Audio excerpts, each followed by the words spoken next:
खरं तर संतांच्या पोटी जन्म हे खूप पूर्वपुण्याची आणि माझी ती पूर्वपुण्य आहे म्हणून महाराष्ट्राचे आवडते संत श्री संत एकनाथ महाराज यांच्या कुळात माझा जन्म झाला आणि आज त्यांची 15वी पिढी हे सांगताना माझ्या अंगात अक्षरशः रोमांच उभे आहेत. तर याच घराण्याची 13वी पिढी म्हणजेच आपल्या सगळ्यांच्या ओळखीची अनेक वर्ष सूत्रसंचालन याच्यात नाव गाजवलेलं असं नाव, सह्याद्री वाहिनीवर हॅलो सखी वर येणारा तो ओळखीचा चेहरा, आदर्श डोंबिवलीकर पुरस्कार आणि लोकमत सखी अशा पुरस्कारांच्या नामकरी सौ आरती मुनीश्वर आज इथे उपस्थित आहेत. आज त्या तुमच्या पुढे नाथ महाराजांची ओळख आणि चरित्र आमच्या समोर उलगडणार आहे आणि मला असं वाटतं की नाथ महाराजांचे पूर्ण आशीर्वाद या कार्यक्रमाला लाभलेले आहेत. तर आपण आता आरती मुनीश्वर यांना व्यासपीठावरती आमंत्रण करू.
साष्टांग नमस्कार करते आणि आज आषाढी एकादशीच्या निमित्ताने सावळा परब्रह्म माझ्या मागे उभा आहे आणि आज दिवसभर आपण विठ्ठल विठ्ठल जय हरी विठ्ठलचा गजर करतो. अशा विठ्ठलाच्या चरणी मी नतमस्तक होते. स्वये भानू जो भानू आराधी येला, स्वये भानू जो भानू आराधी येला, तयाचे कुणी दीपको दिव्य झाला. हरी भक्ती लावो नितारी समजता, नमस्कार माझा सद्गुरु एकनाथा. अधिष्ठान तेथे प्रतिष्ठान देखा, तिथे जन्मला तो गुणातीत एका. तयाचे निनामे चुके जन्म व्यथा, नमस्कार माझा सद्गुरु एकनाथा. आज आषाढी या विठ्ठलाला भेटण्यासाठी लाखो भावी ऊन पाऊस भूक तहान कशाचीही पर्वा न करता, श्रीमंत गरीब सांग थोर स्त्री पुरुष त्याच्या दर्शनासाठी त्याच्या दर्शनाच्या ओढीने पंढरीकडे गेलेले आहेत.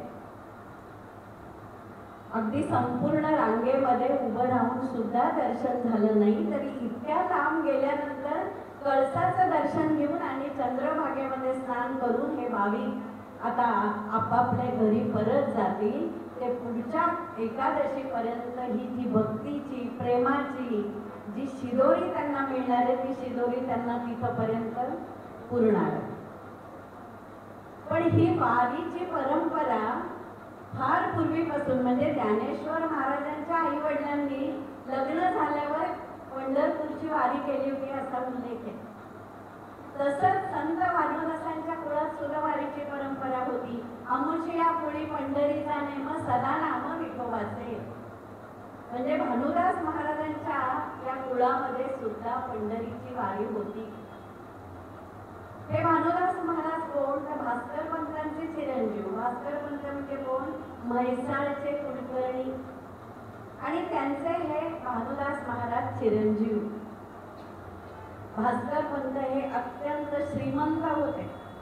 म्हैसाळला त्यांचा कापडाचा व्यापार होता जमीन होती कसायला नोकर चाकर होते, म्हणजे सांगायला मला अभिमान वाटतो. संत एकनाथ महाराज हे सगळ्यात श्रीमंत संत होते, वैभवशाली. आणि अशा या भास्कर पंतांच्या पोटी जन्म झाला तो भानुदासांचा.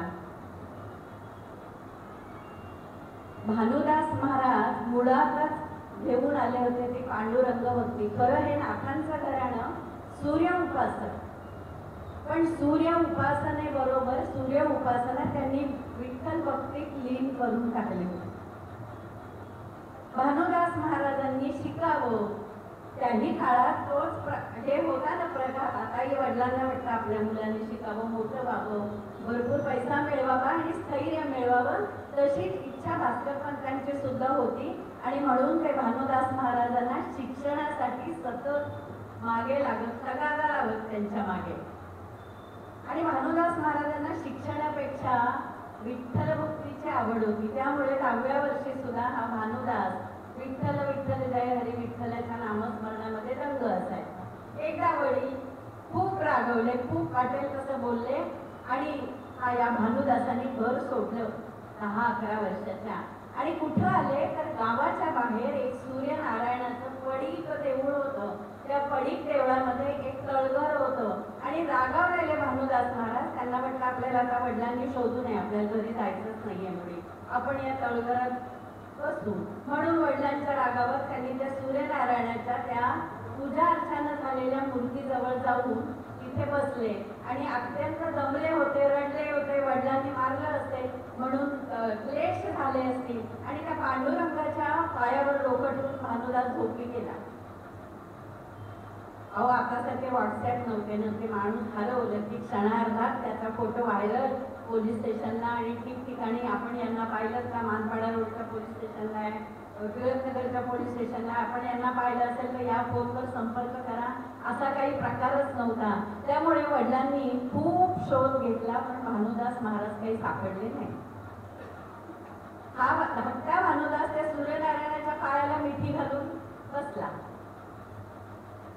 सूर्यनारायणाने त्यांची योग्यता अधिकार ओळखला आणि सूर्यनारायणाने प्रत्यक्ष भानुदास महाराजांना दर्शन दिलं आणि म्हणाले, बाळा उठ, भुकेला असशील, तहानलेला असशील. म्हणून त्यांनी त्याला दूध दिलं चांदीच्या भांड्यातून आणि दररोज सूर्यनारायण या भानुदासाला दूध पाजायला लागले. मग भानुदास 7 दिवस त्या दुधावर राहिले आणि फक्त सूर्यनारायणाची पूजा नव्हे, विठ्ठल विठ्ठल नामस्मरण.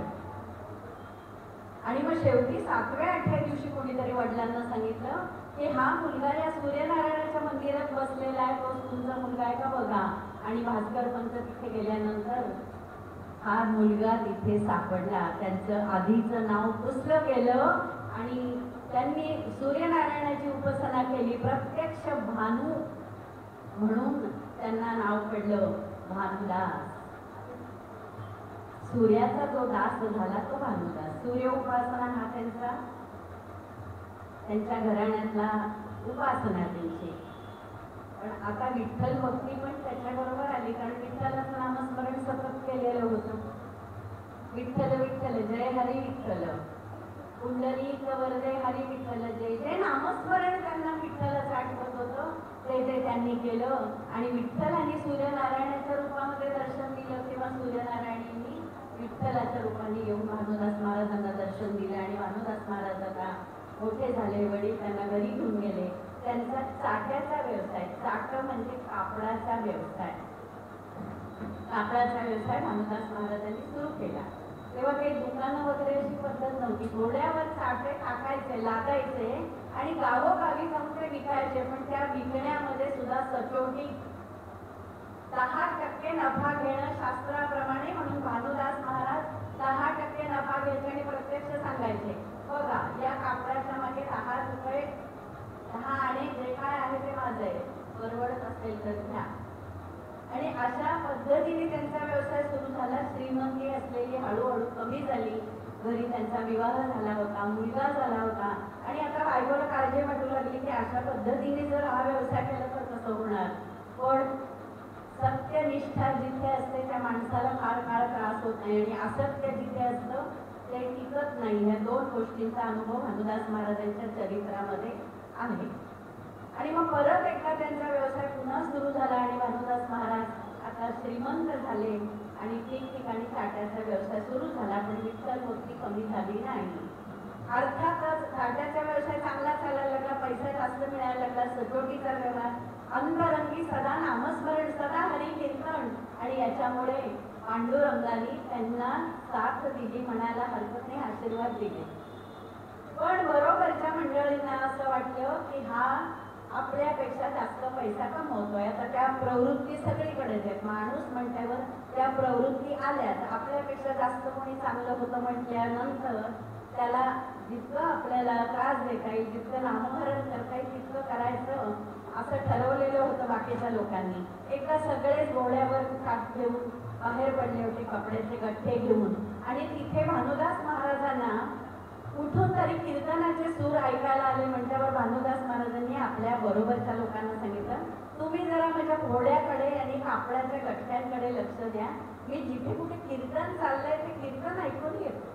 बाकीचे लोक दमलेले होते, ते म्हणाले ठीक आहे तू जा, आम्ही आपलं तुझं काय ते सांभाळतो. पण त्याचबरोबर त्यांच्या मनात वैषम्य आलं आणि त्यांनी सांगितलं हा गेला ना, आता बरं झालं, आपल्याला चांगली संधी मिळाली. आणि त्यांनी ते कापडाचे गठ्ठे होते ते एका निर्जन रस्त्यावर टाकून दिले आणि घोडा सोडून दिला भानुदास महाराजांचा. भानुदास महाराज कीर्तनाला गेले आणि अत्यंत सुंदर कीर्तन ऐकून त्या नामस्मरणामध्ये अकंठ बुडून ते मुक्ततेने समाधानाने आपल्या वास्तव्याच्या ठिकाणी आले. आणि बघतो तर काय, आपला घोडाही नाही आणि आपले कपड्याचे गठ्ठेही नाही. पण त्यांनी असं मनात म्हटलं, जशी विठ्ठलाची इच्छा, आता विठ्ठलाने मला पूर्ण निसर्ग केलं आणि आता मी पूर्ण वेळ विठ्ठल भक्ती करणार असं मनात आणलं. तोवर रात्रीच्या 3ऱ्या प्रहरी चोर आले आणि बरोबरचे जे लोक होते त्यांना मारून झोडून त्यांचे घोडे आणि कापडाचे गठ्ठे घेऊन गेले.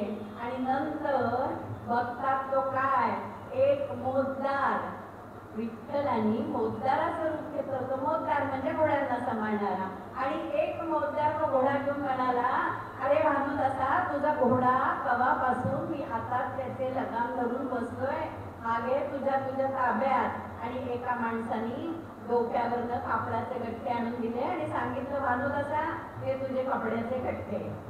बघा, इथं सत्यनिष्ठा, इथं नामस्मरण आणि इथं विठ्ठल भक्ती भानुदास महाराजांची कामी आली. सगळ्यांचं चोरीला गेलं आणि भानुदास महाराजांचं त्यांच्या हातात आलं. अशा या भानुदास महाराजांची विठ्ठल भक्ती. आषाढी कार्तिकी वारीला जायचं. आमच्या कोळी आषाढीची वारी, आमच्या कोळी पंढरीचा नाही, मग सदा नाम विठोबाचे. आणि मग आषाढी कार्तिकीला वारीला जायचं हा भानुदास महाराजांचा नित्याचा नियम होता. आणि तसेच एकदा ते आषाढीच्या वारीला पंढरपूरला गेले. पंढरपूरला गेल्यानंतर बघतात तो सगळे वारकरी दुःखी कष्टी बसलेले. त्यांनी विचारलं काय झालं. अहो महाराज, पांडुरंग जागेवर नाही, पंढरीचा पांडुरंग जागेवर नाही. कुठं गेला हो, कुठं गेला पांडुरंग. कृष्णदेवरायांनी आपल्या कर्नाटकातल्या अनागोंदी, ज्याला आता हम्पी म्हणतात, त्या हम्पीला हा कृष्णदेवराय ही पांडुरंगाची मूर्ती घेऊन गेले होते. जे जे चांगलं आहे ते ते आपल्या दरबारी, आपल्या राज्यकोशात असायला हवं. आणि राजसत्तेपुढे काय चालतं हो, आपला काही अनुभव घेतो. सत्ता असते तिथं आपलं काही चालत नाही. वळी तो कान, हा कृष्णदेवराय राज्यकर्ता होता. त्याच्यापुढे कोण म्हणणार की विठ्ठलाची मूर्ती तू नेऊ नको. पण विठ्ठलाची मूर्ती नेत असताना विठ्ठलाने त्याला आड घातली. 3 आटी घातल्या विठ्ठलाने. तुला न्यायचंय, तो विठ्ठल भक्तच होता, तुला न्यायचंय ना मला अनागोंदी. अनागोंदी म्हणजे आपल्याला आता सरकारचा कारभार म्हणजे अनागोंदी कारभार असं वाटतं, पण त्या गावाचं नाव अनागोंदी. आता त्याला हम्पी असं म्हटलं जातं. तिथे आजही विठ्ठल मंदिर आहे आणि त्याच्यात विठ्ठलाची मूर्ती नाही. तुमच्यापैकी बऱ्याच जणांनी बघितलं असेल. या विठ्ठलाने काय सांगितलं तर आज रात्रीच्या रात्री तुम्हाला इथून घेऊन जायचं, ते पण सोहळ्यामध्ये. आता सोहळं म्हणजे इथे सोहळं धरू नका, स्वच्छतेनुसार. राजा हो, त्याच्याकडे सत्ता, त्याला काय कमी. त्यांनी पंढरपुरापासून हम्पी पर्यंत सोहळ्याचे ब्राह्मण उभे केले आणि या हातातून मूर्ती त्या हातात, त्या हातातून मूर्ती त्या हातात, अशी साखळी करत पंढरीच्या पांडुरंगाला त्यांनी आपल्या अनागोंदीला नेलं.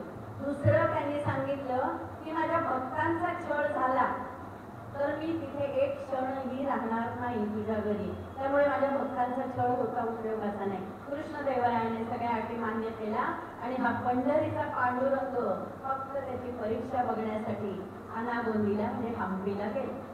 इकडे देऊळ ओस पडलं,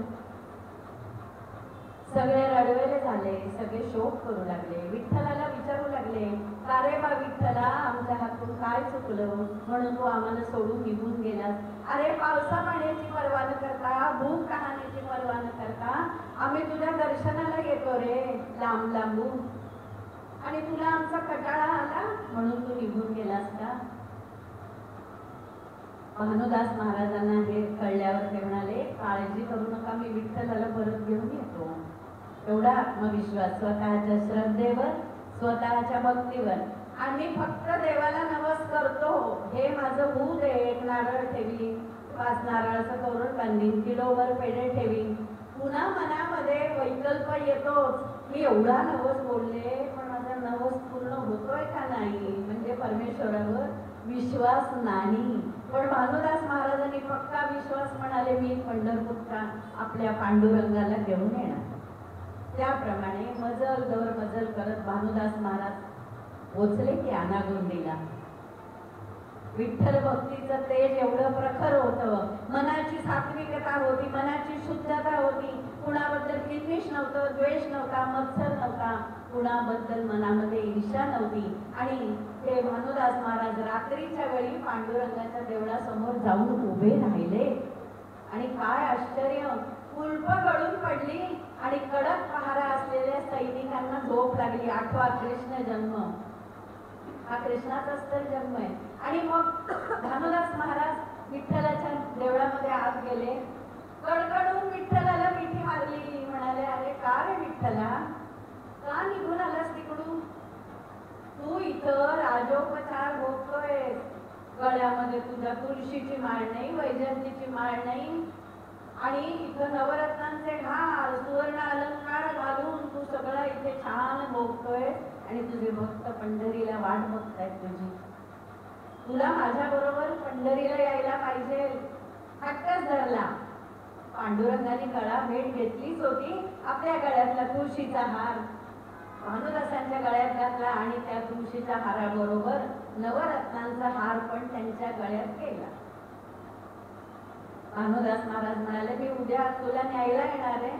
पांडुरंग म्हणाले, ठीक आहे, आता जाऊन निवांत झोप, आपण उद्या भेटूच. भानुदास महाराज बाहेर पडले, कुलप पूर्वतच झाली, सैनिकांना जाग आली, तोवर काकड आरतीची वेळ झाली.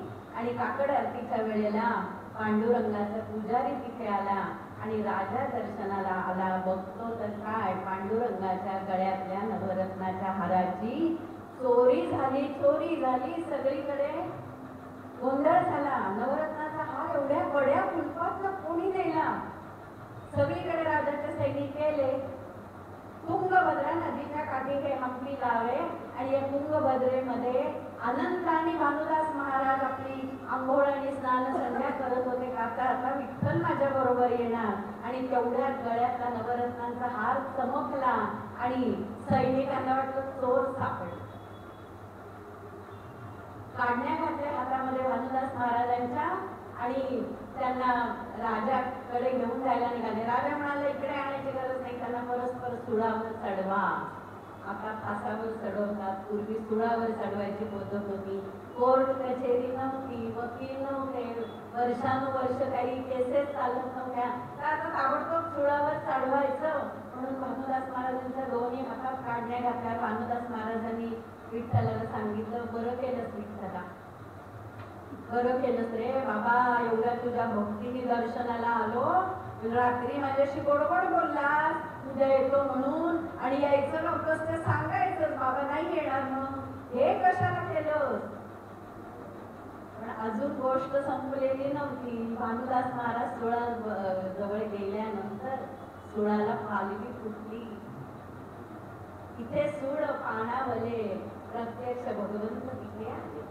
पांडुरंगाला तिथे यावं लागलं आणि सुळाला पानं फुलवायला लागली आणि सुळाला पानं फुटलेली बघून आता कृष्णदेवरायाला भानुदासांची योग्यता कळली आणि मग त्यांनी सांगितलं भानुदासांना, नाही हो विठ्ठल बरोबर आहे, तुम्हाला त्रास झाला आणि मी पांडुरंगाला कबूल केलं होतं की तुमची कुठल्याही भक्ताचा छळ झाला तर तुम्ही परत पंढरपूरला जा आणि त्याप्रमाणे तुम्ही पंढरपूरला पांडुरंग घेऊन जा.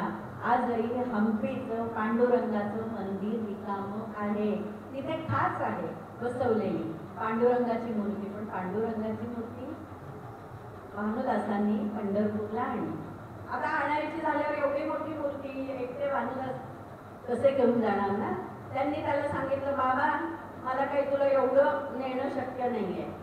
अंगठ्या एवढी मूर्ती झाली. पांडुरंगाने आपलं रूप अंगठ्या एवढं केलं आणि त्यांच्या जोडीत बसून भानुदास महाराज पुन्हा पंढरपूरला आले. या गोष्टीला 4 महिने लागले. आषाढी कार्तिकी ते आषाढी वारी ते कार्तिकी वारी.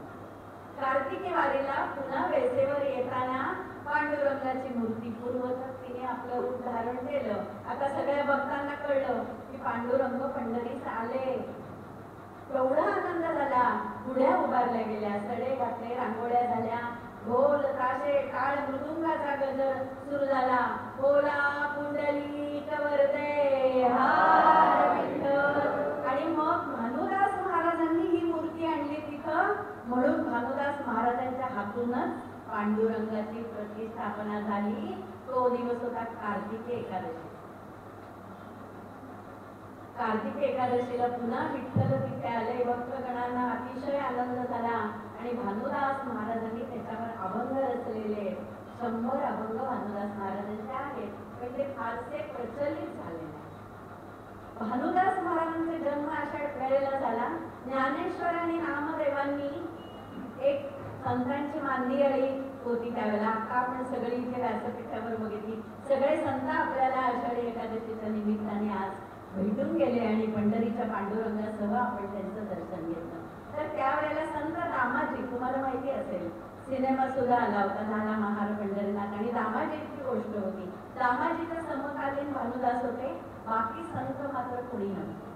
भागवत धर्म जो नामदेवांनी ज्ञानेश्वरांनी स्थापन केलेला होता, तो भागवत धर्म हळूहळू लयाला गेलेला होता. कारण यवनांचं राज्य सुरू झालेलं होतं, मंदिरं फुटत होती, आपले पोथ्या पुराण जाळली जात होती आणि भागवत धर्म जे लोक पाळत होते त्यांच्यावर अन्याय अत्याचार केले जात होते. लोक घाबरलेले होते. जे ज्ञानी होते तेही त्रासलेले होते, जे अज्ञानी होते तेही त्रासलेले होते.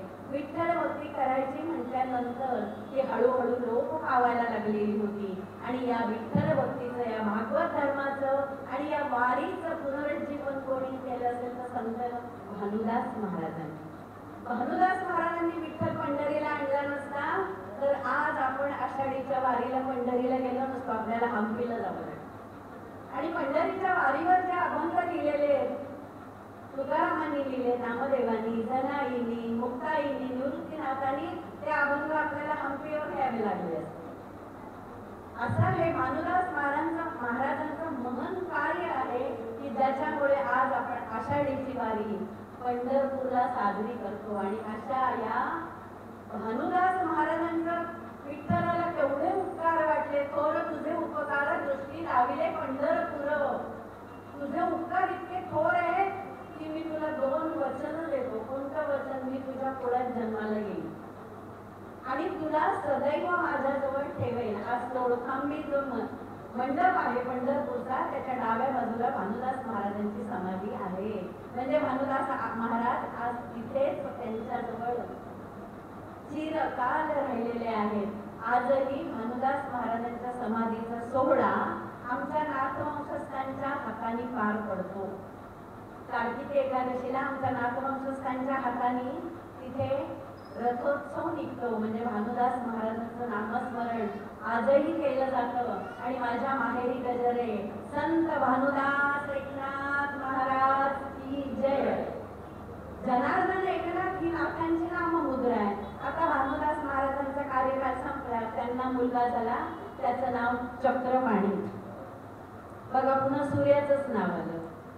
चक्रपाणीचा मुलगा सूर्यनारायण जे नाथांचे वडील होते आणि सूर्यनारायणांचा मुलगा एकनाथ महाराज वैष्णव वीर भानुदासांच्या पुढात पांडुरंगाने अंशतः का उत्तराई होण्यासाठी नाथ महाराजांच्या रूपाने जन्म घेतला. नाथ महाराज हे विष्णूचे अवतार होते, विठ्ठलाचे अवतार. आणि भानुदास महाराजांना जेव्हा नातू झाला म्हणजे सूर्यनारायण महाराज झाले तेव्हा भानुदास महाराज कालवश झाले.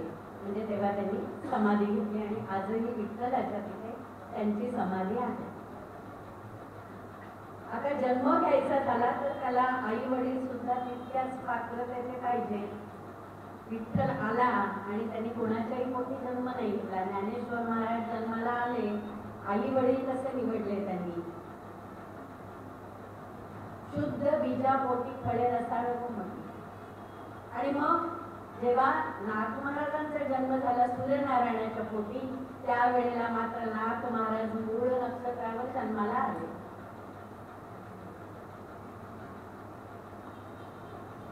मूळ नक्षत्र आले कपाळा, सोयेची झालो दोहोचा दुर्मुळा, असं नाथ महाराजांनी आपल्या एका अभंगामध्ये लिहिलेलं आहे. कैसे मूळ नक्षत्र आले कपाळा, सोयेची झालो दोहोचा दुर्मुळा.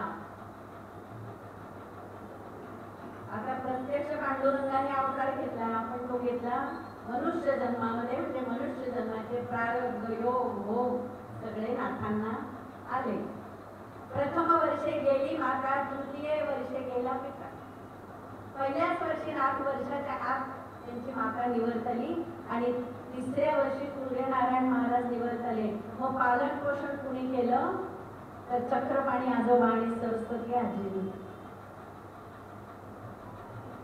नाथ महाराजांना 3-4 वर्षाचे झाले. बरोबरीचे मुलं त्या तत्कालीन परिस्थितीनुसार काय विटी दांडू असेल, गोट्या असतील, सारीपाट असेल, काय खेळत असेल, नाथांना याच्यामध्ये कधीही रस वाटला नाही. त्यांच्या अंगी होती ती भगवत भक्ती.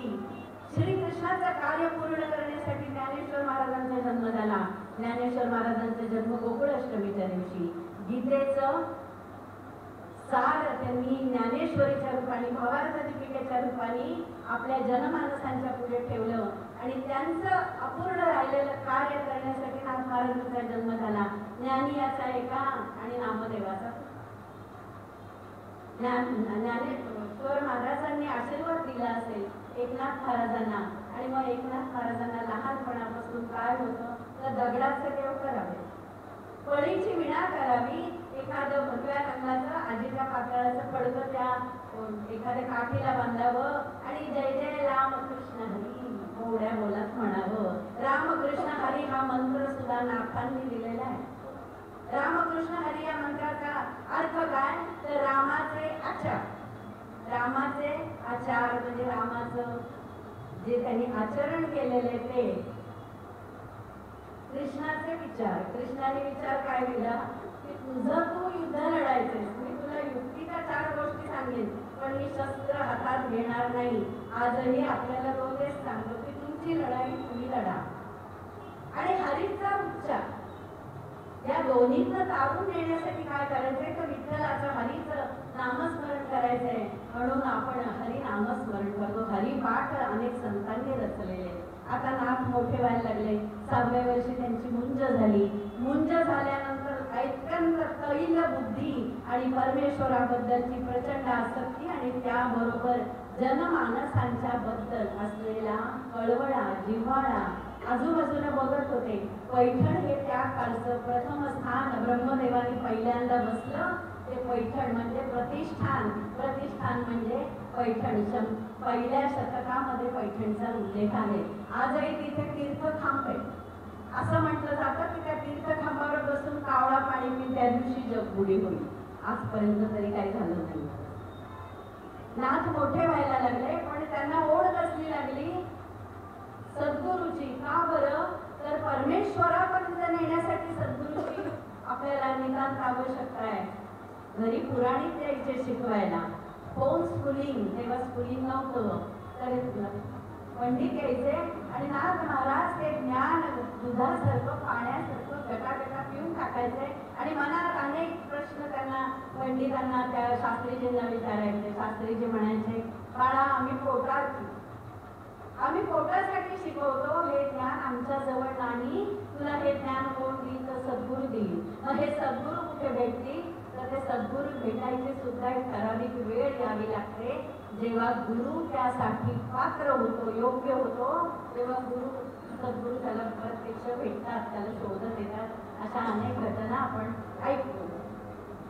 आता गुरुपौर्णिमा आली, त्या निमित्ताने गुरुपौर्णिमेच्या निमित्ताने ही सद्गुरूची सगळी परंपरा आपल्याला बघायला मिळेल. आणि असं करता करता आता 8 वर्षाचे झाले, पण अंतरंगी तळमळ होती ती सद्गुरूची. सद्गुरू मला कुठे भेटेल, आताच्या भाषेमध्ये मॅनिफेस्ट करणं, सद्गुरू पाहिजे. आणि बरोबर नाथांना एक दिशा मिळाली आणि नाथ महाराजांना संध्याकाळच्या वेळेला एका शंकराच्या देवळात बसले होते. आजही ते शंकराचं देऊळ पैठणला आहे.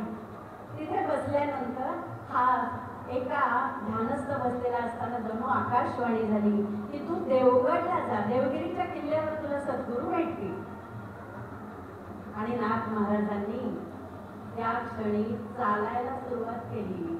त्या क्षणी त्यांना आपले म्हातारे आजी आजोबा आठवले नसतील असं नाही, पण मी आजी आजोबांना सांगितलं की मी सद्गुरूकडे जातो, तर आजी आजोबा जाऊ देणार नाही. कारण आई वडिलांच्या मागे तळहाताच्या पोरासारखं आजी आजोबांनी सांभाळलेलं होतं, तर ते कसे जाऊ देतील. म्हणून त्यांनी मनोमन आजी आजोबांना नमस्कार केला आणि ना एकनाथ महाराज चालून पडले. 40 मैल लांब असं ते देवगिरीचा किल्ला, अजिंठा वेरूळ आणि दौलताबादचा किल्ला आपण ज्याला म्हणतो तो, त्या दौलताबादच्या किल्ल्याकडे ते चालू पडले. तिथं कोण सद्गुरू भेटणार होते तर सद्गुरू जनार्दन पंत देशपांडे, भुसावळचे राहणारे मुख्य. पण आता ते देवगडचे किल्लेदार होते, यवनांच्या पदरी चाकरी करत होते. बाहेरी कर्म आचरला परी देव चाळीला, बाहेर कर्म यवनांचं करत होते. मनोभावे इमानदारीने त्यांची सेवा करत पडत. आतमध्ये होतं दत्त दर्शन, प्रत्यक्ष दत्त महाराज त्यांच्या बरोबर जेवत होते. असे जनार्दन पंत हे एकनाथ महाराजांना गुरु भेटले. आणि एकनाथ महाराज गेल्यानंतर पांढरा शुभ्र पोशाख घातलेले, उंच दिपाड पांढरी दाढी असलेले असे तेजपुंज व्यक्ती समोर आला आणि त्यांनी विचारलं, बाळा तुला काय पाहिजे? मला सद्गुरू पाहिजे. असं का? बर कुणाला भेटायचंय तुला? मला जनार्दन स्वामींना भेटायचंय. बस तुम्ही जनार्दन स्वामींना घेऊन येतो. असं म्हणून जनार्दन स्वामी आत गेले, आपला कचेरीचा पोशाख बदलला आणि बाहेर आले. आणि नाथ महाराजांना ओळख पटली या हृदयाची, त्या हृदयाला की हे सद्गुरू आहे. नाथ महाराजांनी अश्रूंनी जनार्दन स्वामींचे पाय धुतले अश्रूंनी, आणि जनार्दन स्वामींना पटलं हे बालक कोणी साधं सुद्धा नाहीये, हे बालक काहीतरी करून दाखवणार आहे. विठ्ठल भक्तीचा आविष्कार असलेला याचा चेहरा एवढा मळलेला आहे तरी किती तेजपुंज. जनार्दन स्वामींनी नाथ महाराजांना हृदयाशी धरलं, या हृदयाशी त्या हृदयाशी केलं. आणि त्या क्षणी नाममुद्रा झाली का जनार्दनी. नाथ महाराजांच्या गवळणी असू देत, अभंग असू देत, कोणतंही साहित्य असू दे, प्रत्येक ठिकाणी एका जनार्दनी ही नाममुद्रा. नाथ महाराजांच्या आयुष्यात 50 घटना आहेत, त्या सांगत बसल्या तर आता आपल्याला वेळ नाही. आपल्याला जो आहे तो वारीचा इतिहास जो भानुदास महाराजांच्यापासून सुरू झाला आणि या पंढरीच्या पांडुरंगाने कशी त्यांच्या घरी चाकरी केली हा आज आपला विषय. नाथ महाराज मोठे झाले, गुरुची अत्यंत सेवा करावी. त्यांच्या आधी कधी जेवले, त्यांची जेवणाची व्यवस्था, नाश्त्याची व्यवस्था, संध्या स्नानाची व्यवस्था, ते झोपल्यानंतर त्यांचे पाय दाबावे, ते झोपल्यावर आपण झोपावं, ते उठल्यावर आपण उठावं, असे नाथ महाराज मोठे व्हायला लागले. जनार्दन स्वामींनी त्यांना हिशेब शिकवले आणि पत्रव्यवहार शिकवला. नाथ महाराज हळूहळू मोठे व्हायला लागले. आणि एक दिवस आदेलीची चूक सापडली, तुम्हाला ती गोष्ट माहिती असेल. विस्तार होईल या भयापोटी मी चरित्र थोडं संक्षिप्त सांगण्याचा प्रयत्न करते. आदेलीची चूक सापडल्यावर जनार्दन स्वामींना खात्री पटली की आता शिष्य तयार झाला आणि आता याला दर्शन घडवायचं. म्हणून मग त्यांनी दर गुरुवारी जनार्दन स्वामी शूलभंजन पर्वतावर जात तिथं समाधी लावत. त्या काळी नमाज पडण्यासाठी शुक्रवारी सुट्टी होती, पण जनार्दन स्वामींच्यासाठी ती गुरुवारी केली होती. एवढा त्यांचा अधिकार होता. यवनांच्या पदरी सुद्धा किल्लेदार होते देवगिरीचे. आणि म्हणाले नाथा आज आपल्याला शूलभंजन पर्वतावर जायचंय. ठीक आहे. त्यांनी प्रश्न नाही विचारला कधी जायचं कधी यायचं मग किती वेळ थांबायचं मग तिथे जेवायचं काय तिथं पाणी मिळेल की काय आपल्याला आपण म्हणून मोबाईलला रेंज येते का हो तिथं एवढ्या पर्वतावर गेल्या असा काही प्रकार नव्हता. गुरुनी सांगितलं ते ते आत्मसात केलं म्हणून त्यांना सद्गुरू भेटले आणि मग नाथ महाराज तिथे गेले. गेल्यानंतर म्हणाले तू इथं लांब उभा राहा. नाथ महाराज उभे राहिले. सद्गुरूंनी सांगितलं म्हणजे काहीतरी आहे एवढी खात्री पटली आणि तेवढ्यात एक अत्यंत मलिन वेशातला मलंग त्याला म्हणतो ज्याचं अंग मलिन आहे तो मलंग. अत्यंत मलंग अरक्त नयन अरक्त म्हणजे लाल भडक झालेले डोळे आता आपण म्हणू गांजा प्याला असे अरक्त डोळे बरोबर एक कुत्री आणि काकेत मळलेली थोडी असा एक मनुष्य तिथे आला. मनुष्य तिथे आल्यावर जनार्दन स्वामींची त्यांची गळाभेट झाली. नाथांना आश्चर्य भेटलं. बापरे आपल्या स्वामींना एवढासा डाग चालत नाही शुभ्र वस्त्रावर आणि या मलिन अशा गृहस्थाला सरळ स्वामींनी गळाभेट घेतली. पण असो काहीतरी चांगलं असेल. दोघांच्या गप्पा झाल्या. दुपारी 12ची वेळ झाली आणि त्या मलंगाने काय केलं तर त्या कुत्रीचं दूध का असं जनार्दन स्वामींना सांगितलं. आता कुत्रीचं दूध म्हणल्यावर आपल्याला कळत होती. त्यांनी कुत्रीचं दूध काढलं. त्यांनी आपल्या झोळीतनं वाळलेल्या त्या भाकरी काढल्या. भाकरी काढून त्या कमंडलू याच्यामध्ये कुस्करल्या आणि दोघांनी एकत्र बसून त्या खाल्ल्या. नाथाला आणि आश्चर्य वाटलं. उष्ट दोघं एकत्र खाताय पण नाही काहीतरी असेल. त्यांनी नाथांना ते भांड दिलं विसळायला आणि सांगितलं जा रे विसळून आणि एवढं भांड. नाथांना त्या क्षणी ओळख पटली. सद्गुरूंनी ज्या अर्थी तिथे उष्ट खाल्लं त्या अर्थी त्या उष्ट्यामध्ये काहीतरी असेल. त्यांनी ते भांड विसळलं आणि पाणी पिऊन टाकलं. जनार्दन स्वामी हे सारं बघत होते आणि त्यांना वाटलं की आता रत्नदर्शन घडवायला पाहिजे. तो मलंग वेशातला जो माणूस होता फकीर म्हणून मलंग म्हणून तो पुढे आला आणि त्यांनी सांगितलं नाथा पाया पड. नाथ महाराजांनी चरण स्पर्श केल्यावर बघता तो काय 3 शिरे 6 हात जया माझा दंडपत. ती कुत्री होती ती कामधेनू झाली आणि 3 शिरे 6 हात असलेले प्रत्यक्ष दत्त महाराज तिथे उभे राहिले आणि त्यांनी जनार्दन स्वामींना सांगितलं हा प्रत्यक्ष विष्णूचा अवतार. याच्या हातून भागवत धर्मोदयाला येणारे जनार्दना तू अति भाग्यवान आहेस. तुला हा शिष्य मिळाला असा. आणि तिथे नाथांनी आरती केली. दत्त दत्त ऐसे लागले ध्यान हरपले मन झाले मन मृत्यूपणाची झाली बोलवण एका जनार्दनी श्री दत्त ध्यान. दत्त महाराज भेटले. दत्त महाराजांनी आशीर्वाद दिला. नाथांना काय आनंद झाला असेल. आपल्याला ही गोष्ट ऐकताना सुद्धा आता हात जोडलेत काही जणांनी. प्रत्यक्ष दत्त महाराज दिसले. बघा घरी सूर्याची उपासक घराणं पणजोबांची विठ्ठल भक्ती आता दत्त महाराजांनी दर्शन दिलंय आणि मग दोघं गुरु शिष्याची जोडी देवगडला परत आली. आता गुरु शिष्याला चांगला तयारच करायचा जनार्दन स्वामींनी ठरवलं. मग एक दिवस नाथांना म्हणाले आता तुला शूलभंजन पर्वतावर जाऊन तपश्चर्या करायची. काही वेळी नाथांनी गुरु आज्ञा शूलभंजन पर्वतावर जाऊन तपश्चर्या करायची. तिथं खाणं पिणं काय कुठे असणार आहे तिथं स्वयंपाक करायला काय असणार आहे. पण नाथांनी ठरवलं तिथे जायचं आणि बीज मंत्र कोणता दिला डोक्यावर हात ठेवून ओम नमो भगवते वासुदेवाय. नाथांनी तिथे जाऊन तपश्चर्या करायला सुरुवात केली. सकाळी सूर्यकुंड आहे तिथे आणि नाथांनी त्या शिळेवर तपश्चर्या केली. ती शिळा सुद्धा शूलभंजन पर्वतावर आहे. तिथे आज मंदिर आहे. तिथे जाऊन नाथांनी तपश्चर्या सुरुवात केली. केल्यानंतर काय झालं असेल बघा संतांचा स्पर्श संतांचं प्रेमळपण सुद्धा दुसऱ्याला माणूस घडवतो. त्या एवढ्या घनदाट जंगलामध्ये नाथ महाराज बसलेले असताना एक गवळी आपली गाय तिथून चरायला न्यायचा आणि त्याला वाटायचं किती देखणा माणूस आहे हा. तो गवळी काय अज्ञानी होता पण तपश्चर्या करतोय तर याचं खायची प्यायची व्यवस्था आपण याला दुधाचा तांबे आणून द्यायचा. बघा भानुदास महाराजांना सूर्यनारायणाने दिला आणि नाथ महाराजांना प्रत्यक्ष सद्गुरूंनी त्यांची सोय केलेली होती. तो दुधाचा तांब्या आणून द्यायचा, संध्याकाळी काय घेऊन जाताना घेऊन जायचा. नाथ महाराजांना वाटायचं सद्गुरूंनी मला सोय केलेली आहे जेवायची. त्यांना काही त्या दुधावर त्यांनी तपश्चर्या केलेली असताना एक दिवस हा गवळी चाललेला असताना बघतो तो काय नाथांच्या शरीराला मोठ्या भुजंगांनी विळखा घातलेला होता. भुजंग म्हणजे आता आपण त्याला 3 कोबरा म्हणू किंवा 10 फण्यांचा मोठा नाग, आणि त्यांनी नाथांच्या शरीराला वेढा घातलेला होता आणि त्यांना ऊन लागू नये म्हणून त्यांच्यावर कडा धरलेला होता 10 तोंडाचा.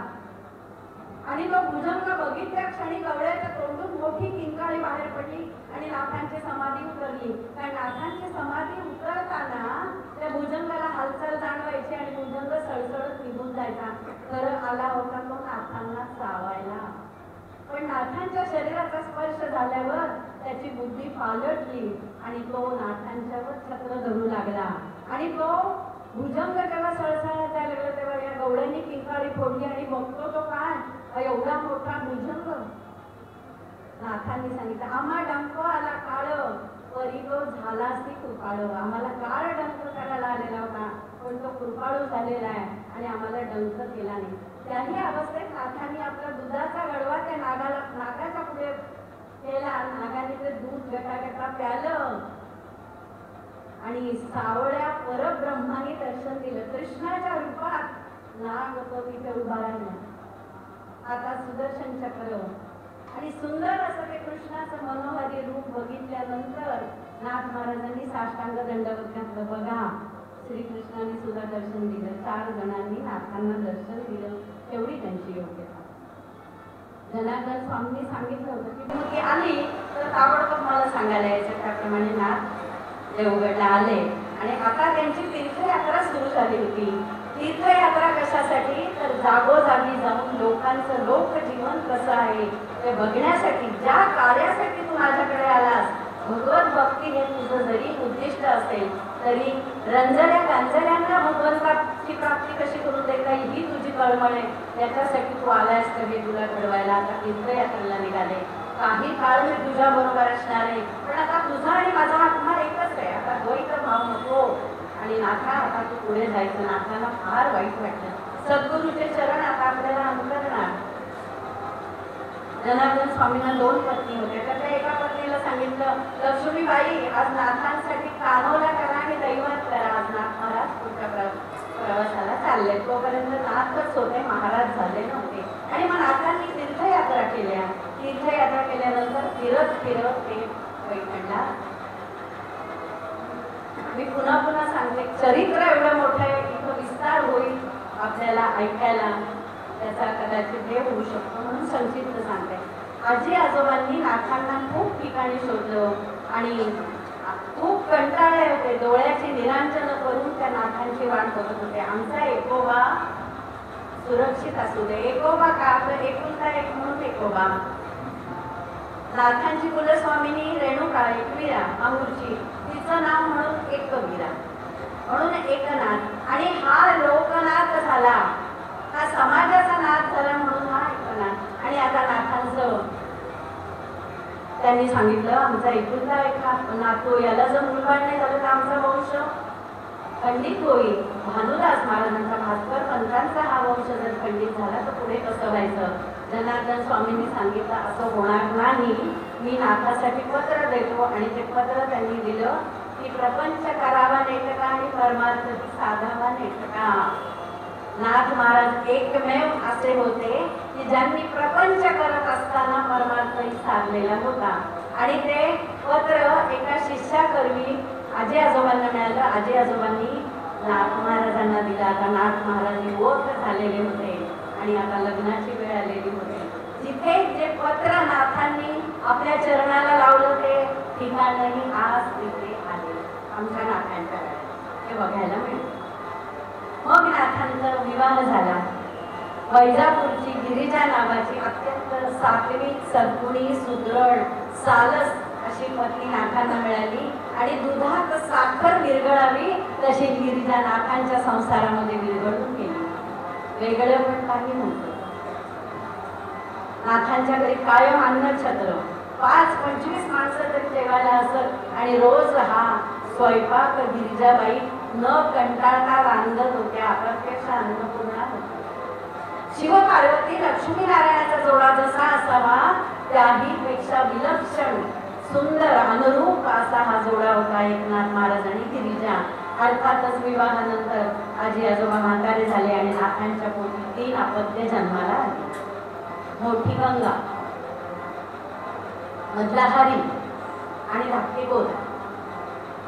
आता ही मोठी व्हायला लागली. जेव्हा नाथांचा विवाह झाला तेव्हा नाथांच्या गिरिजाबाईंच्या बरोबर एक पाठी राखायला होता. पूर्वी आता इथं बरीच मंडळी आहेत ज्यांना माहिती आहे पाठ राखीन जाण्याची पद्धत होती. कारण नवरी लहान असायची वयाने, तिला एकदम तिथे गेल्यानंतर वेगळं वाटू नये, एकटं वाटू नये म्हणून एखादी जाणती जोगती बाई जायची. तिथे गिरिजाबाईंच्या बरोबर उत्सव आला आणि तो कायमच नाथांच्या घरी राहिला. तो त्यांची शाल झाला, त्यांची ढाल झाला, त्यांचा मदतनीस झाला आणि त्यांच्याकडे कष्ट करू लागला. गिरिजाबाईंना तो मदत करत असे आणि नाथांनाही मदत करत असे. नाथांच्या परमार्थामध्ये उद्धवाचा फार मोठा सहभाग आहे. असा नाथांचा संसार सुरू झाला होता. गंगेचा विवाह झाला. हरी मोठा पंडित झाला म्हणून त्याला हरिपंडित असं म्हटलं गेलं. तो संस्कृत अभिमानी झाला. आज आपण ज्यांना सरन्यायाधीश म्हणतो तसं स्वतःच्या आमच्या गुणांनी शिक्षणाने तो सरन्यायाधीश झाला. पैठण त्यावेळेस सुप्रीम कोर्ट, आज जे दिल्लीचं कोर्ट आहे तशी पैठणला ते कोर्ट होता, त्याचा सरन्यायाधीश झाला. आणि त्या हरिपंडिताला 3 मुलगे झाले. मोठा राघव, मधला मेघश्याम आणि तिसरा प्रल्हाद. या मेघश्याम बुवांची जी पिढी पुढे चालली आहे ती माझी, त्यांच्या पिढीत ती 13वी. आता जो नाथवंश जगात सुरू आहे तो एकट्या मेघश्याम बुवांचा आहे. कारण राघवाची पिढी 6व्या पिढीत संपली, प्रल्हादाची पिढी 11व्या पिढीत संपली आणि राहिला तो जो पिढी जात राहिला मेघश्याम बुवांचे आम्ही सगळे वंशज आहोत. आणि माझे अगणित जन्माची पुण्याई म्हणून नाथांच्या घरी माझा जन्म झाला असं मी मानते. नाथांनी काय करावं? कर्मकांड केले नाही. जी समाज व्यवस्था होती ती अत्यंत वाईट होती त्यावेळेची. नाथांच्या वेळेला यवनांचा काळ चाललेला होता. 5 शाळा होत्या, त्या त्रास देत होत्या, जुलूम अत्याचार करत होत्या आणि जे ज्ञानी लोक समंजस लोक ते सगळे यवनांच्या मध्ये चाकरी करत होते आणि तळागाळातला समाज मात्र कर्मकांडाच्या नादी लागून आणखी रसा तळाला चालला होता. यांचा उद्धार करण्यासाठी नाथांनी काय केलं तर आपल्या कीर्तनातून आपल्या प्रवचनातून समाज उद्बोधन करायचं कार्य केलं. आणि जी गीता ज्ञानेश्वरीमध्ये परावर्तित झाली तसं नाथ भागवत लिहिलं गेलं. ते श्रीमद भागवत संस्कृतमध्ये होतं, ते सुलभ करून नाथांनी सांगितलं आणि ते एकनाथी भागवत आज जी त्रयी जी म्हटली जाते तुकारामाची गाथा एकनाथी भागवत, त्याच्यात एकनाथी भागवत आणि भावार्थ रामायण घडलं जातं. भारुड लिहिली, बहुरूढ बहुजन समाजाला जे कळेल ते नाथांनी लिहिलं आणि भारुड लिहिली. त्याच्यामध्ये आपण आता भारुड म्हटली वाटतं की दादला नको गो बाई, मला नवरा नको गो बाई, आता दादलाच नको, मग त्याच्या बरोबरचे षडरिपू मला नकोत, मला परमार्थात प्रपंचात ठेव पण या षडरिपू विरोधीत ठेव. विंचू चावला, विंचू कसला चावला? अहंकाराचा चावला. एक छोट्या छोट्या गोष्टीत नाथांनी तळागाळातल्या लोकांना समजून दिलं आणि नाथ हे पहिले क्रांतिकारी संत होते, त्यांनी जातीभेद नष्ट केले. ज्यांनी प्रत्येकात परमेश्वर बघितला, गाढवाला सुद्धा पाणी पाजलं आणि विंचवाला सुद्धा मारलं नाही. आजही माझ्या माहेरही कुलाचाराच्या दिवशी सरपण असायचं. सरपण म्हणजे जळणारी लाकडं, त्याला सरपण असं म्हटलं जायचं. आणि त्या ओल्या सरपणातनं कुळाचाराच्या दिवशी एक विंचू आला आणि तो खिरीच्या भांड्यावर जाऊन बसला. उद्धवाला मारायला. ते म्हणाले मारू नको रे, हा भगवंत आलाय खीर खायला, त्याला मारायचं नाही. आणि ते खिरीचा प्रसाद दाखवल्यानंतर तो विंचू आपोआप निघून गेला. आजही माझ्या माहेरी कुळाचाराची खीर केली जाते आणि त्या खिरीच्या भांड्यावर पुरणाचा विंचू करून लावला जातो.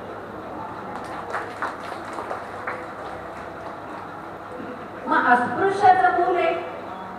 वाळवंटामध्ये उघडं नागडं वाळू कापलेली वैशाखाचा महिना होता आणि माय माय करून ओरडत होता नाथ महाराज. गोदावरीचा त्रिकाळ संध्या करायच्या. गोदावरीच्या तिरी दर्शनाला गेल्यावर ते मूल इकडं तिकडं धावतंय. शेंबडांनी भिजलेलं, घामाने भिजलेलं. नाथांनी ते अंत्यजाचं पोर कडेवर घेतलं, आपल्या उपकरणाने त्याचं नाक पुसलं आणि त्या हरिजनांच्या वाड्यामध्ये जाऊन विचारलं, मी कुणाचं पोर आहे? बाई, असं पोराला एकटं तुमचं सोडू नको. आणि त्या क्षणी लोकांनी लोकवाद झाले. नाक बाटले, सोळवड कडक हो, कर्मठ लोक. आजही पैठणला कुचर लोक भरपूर आहे. कुचर ओटाच आहे. कुचर म्हणजे कावळकी करणारे, गॉसिपिंग करणारे. आपण पण करतो, व्हॉट्सअपवर करतो, महिला मंडळात भेटल्यावर करतो, विरंगुळाच्या कट्ट्यावर करता का नाही माहिती नाही. तर अशाही कुचर लोक होते. त्यांनी त्यांचा नाक बाटला, अब्राह्मण्य केलं. नाथाने अंत्यजाचं पोर सोडलं जाऊन. नाथ म्हणाले, त्याचा आणि माझा आत्मा आहे. नाथांच्या वाड्यामध्ये लोक कीर्तनाला, प्रवचनाला यायला लागले. अत्यंत रसाळ, बोधप्रद, समाज प्रबोधन करणारे आणि त्याच्यामध्ये परमेश्वराची भक्ती असलेलं प्रवचन नाथांचं ऐकावं तितकं कमी. सगळे जातीतले लोक यायला लागले तिथे. आणि तसा एक राणू नावाचा हरिजन आला. त्याला वाटतं नाथ एवढं सांगताय तर आपल्या घरी जेवायला बोलवावं. त्यांनी नाथांना सांगितलं, महाराज माझ्या घरी जेवायला याल ना? हो येईल की. न यायला काय झालं? उद्या तू स्वयंपाक कर, भाजी भाकरी कर, तुझ्या पद्धतीची मी जेवणार. ही गोष्ट पांडुरंगाला कळली. नाथांनी चमत्कार केले नाही, नाथांच्यासाठी पांडुरंगाने चमत्कार. आता नाथ महाराज तिथे जेवायला जाणार म्हटल्यावर सगळीकडे बाहेर ब्राह्मण पहारा द्यायला बसले की नाथ बाहेर आले, तिकडे जेवायला की चांगलं काठीने सोडायचं. दुपारची वेळ झाली, नाथ महाराज जेवायला गेले. हे सगळे आत येऊन बघतात, नाथ महाराज पुराण सांगतायत. नाथ महाराज तिथे जेवले पण इथे पुराण पण सांगितलं. हे सगळं कोणी केलं तर हे परमेश्वराने केलं. त्यांची उत्तराई होण्यासाठी सेवा केली पांडुरंगानी. आणि आता आपण पांडुरंगाच्या आख्यानाकडे येऊ. 36 वर्ष नाथांच्याकडे पांडुरंगाने सेवा केली आणि आजही पांडुरंग त्यांच्या घरी कावडीने आवडीने पाणी भरतो. आजही नाथांच्या घरी रांजण पांडुरंगाची कावड आल्याशिवाय भरला जात नाही. आजही त्याची प्रचिती आहे. उद्धव तर आलाच, उद्धव मदतीला होताच. केशव नावाचा एक यायचा, तो नाथांच्या मागे चिपळ्या घेऊन उभं राहायचा. कोण होता तो? श्रीकृष्ण. आणि मग एक दिवस नाथ पुराण खांबाला टेकून पुराण वाचत होते तर एक उंच पुरा सावळ्या वर्णाचा दुटोपी गंध लावलेला गुर्जर पद्धतीचा फेटा बांधलेला गुडघ्या इतकं धोतर बांधलेला एक माणूस नाथांच्या पुढे बसला. नाथांनी आपलं पुराण झाल्यावर विचारलं, कुठून आलात आपण? मी लांबसून आलोय. नाव काय तुझं? तुम्ही ज्या नावाने हात माराल त्याला मी हो देईन, माझं नाव नाही. पण मला श्रीखंड आवडतो. बरं, मग तुझं नाव आजपासून श्रीखंड. मला तुमच्याकडे सेवा करायची आहे. अहो माझ्याकडे आहे उद्धवादी सेवा करायला. नाही पण मला करायचीच आहे सेवा. नाही मी असं करेन, नाथषष्ठीच्या उत्सवाला, गोकुळाष्टमीच्या उत्सवाला तुम्हाला बोलवी ना. नाही नाही मी तुमच्याच घरी राहून सेवा करणार आहे. बर कर बाबा. कुटुंबाला बोलवलं गिरिजाबाईंना, बाहेर या, तुम्हाला आणखी एक मदतनीस आलाय. बाईची चिडचिड होते, हो फार काम पडलं ते. तसा गिरिजाबाईंना आनंद झाला, चला आणखी एक मदतनीस आला. मग श्रीखंडा मुख्य काय काम करायचा? चंदन उगाळायचा. नाथांसाठी नाथ, नंदाचा नंदन घाशितो नाथा घरी चंदन. आजही नाथांच्या घरी ती सहाण आहे. ज्याच्यावर श्रीखंडाने गंध उगाडलं ती सहाण आजही आहे. नाथांच्या धोतराच्या निर्या करून ठेवायच्या, स्नान संध्येची तयारी करून ठेवायची, त्यांचा बोरू नीट करून ठेवायचा, त्यांच्या पोथ्या आणून ठेवायचा आणि गिरिजाबाईंना लाकडं फोडून स्वयंपाकाला मदत करायची. असा हा श्रीखंड्या कावडीनं पाणी भरायचा. गोदावरी नदीचं पाणी कावडीनं आणून रांजणात भरायचं. आजही तो रांजण आहे. मी सांगते तशी नाथषष्टीच्या वेळेला तुम्ही प्रचिती घेऊ शकता.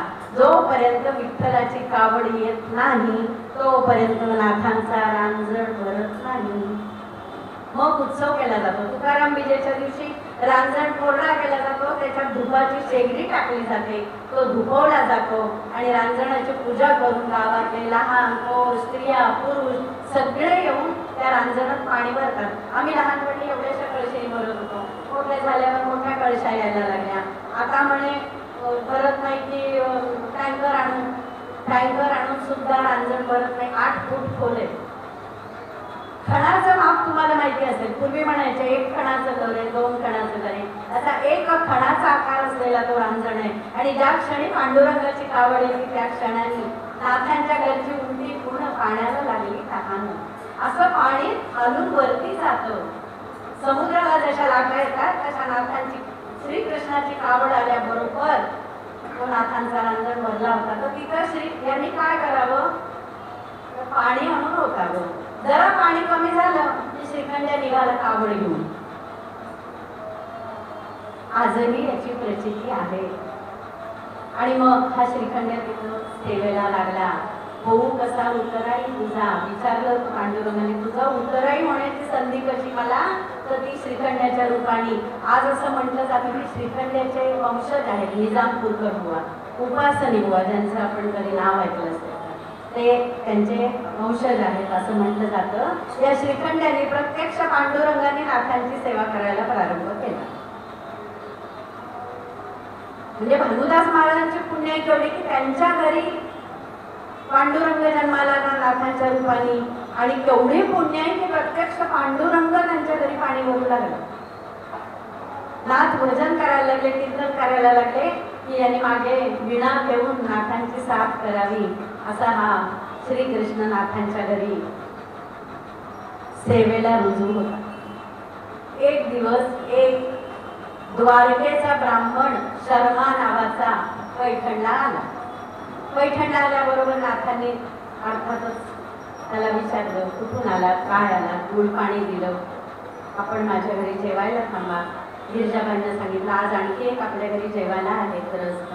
त्यांनी नाही हो कधी तोंड वाकडं झालं. आता स्वयंपाक झाला, आता कुठं परत भात टाकू. तुम्हाला भारी सवय आहे कुणालाही मला न विचारता जेवायला बोलवलं. नाही, ती माऊली होती आणि तिने सांगितलं हरकत नाही मी जेवायला वाटते. आणि तो पांडुरंग माणूस तिथे आल्या तो म्हणला मला श्रीकृष्णाला भेटायचंय. अहो श्रीकृष्ण सगळ्या चराचरात भरलेला आहे, तुम्हाला कुठल्या श्रीकृष्णाला भेटायचं. तुमच्या घरी सेवा करतो श्रीखंड्या, त्याला मला भेटायचं. श्रीखंड्या श्रीकृष्ण, त्याच्या अंतरंगात श्रीकृष्ण असणार नक्की. बरं हरकत नाही, मी तुम्हाला त्याला भेटवतो. तोपर्यंत गिरिजाबाईंच्या मनामध्ये काय, मनातले कांडे, आता या श्रीखंड्याचं लग्न करून देईल म्हणजे मला आणखी एक मदतीला कोणतरी बाई माणूस घरात. आणि मग त्यांचे स्वप्न चालली होती. नाथांना म्हणाली एखादी चांगली सुशील मुलगी बघावं, श्रीखंड्याचं लग्न करून द्यायचं आहे आपल्याला. नाथ म्हणाले बरं ठीक करूया. तो म्हणाला की मला श्रीखंड्याला भेटायचं, श्रीकृष्ण तुमच्या घरी पाणी भरतोय. नाथांना इतकं वाईट वाटलं, प्रत्यक्ष श्रीकृष्णाला आपण राबवलं, त्याची माफी मागावी, त्याचे पाय धरावेत म्हणून हात मारतोय. श्रीखंड्या म्हणाला आत्ता येतो एक कावड घेऊन, आणि जो गेला तो गेलाच, परत तो आला नाही. त्यांच्या घरची 12 वर्षाची सेवा त्यांनी पूर्ण केली. आजही श्रीखंड्या त्यांच्या घरची सेवा पूर्ण करतो. आणि मग गिरजाबाईंना वाईट वाटलं. हो कधी कधी काम केलं नाही की मी त्याला अद्वा बोलायची, वाईट साईड बोलायची, चिडचिड झाली की बोलायची, त्याच्यावर राग काढायची. पण हा प्रत्यक्ष भगवंत माझ्या घरी पाणी भरत होता, मला कधी कळलंच नाही हो. आणि मुख्य माझ्या मनातली इच्छा राहिली ना त्याचं लग्न करून द्यायची. आता त्याला 16 सहस्त्र नाऱ्या होत्या ते तिकडं. पण त्यांची इच्छा अपूर्ण राहिली म्हणून नाथांनी रुक्मिणी स्वयंवर रचलं. रुक्मिणी स्वयंवराची पोथी आहे ती पूर्ण लग्नावर आहे. आजही सांगितलं जातं ज्यांची तरुण मुलींची लग्न होत नाही त्यांनी रुक्मिणी स्वयंवर वाचावं, पण आम्हाला व्हॉट्सॲप नंतर आम्हाला काही माहिती नाही.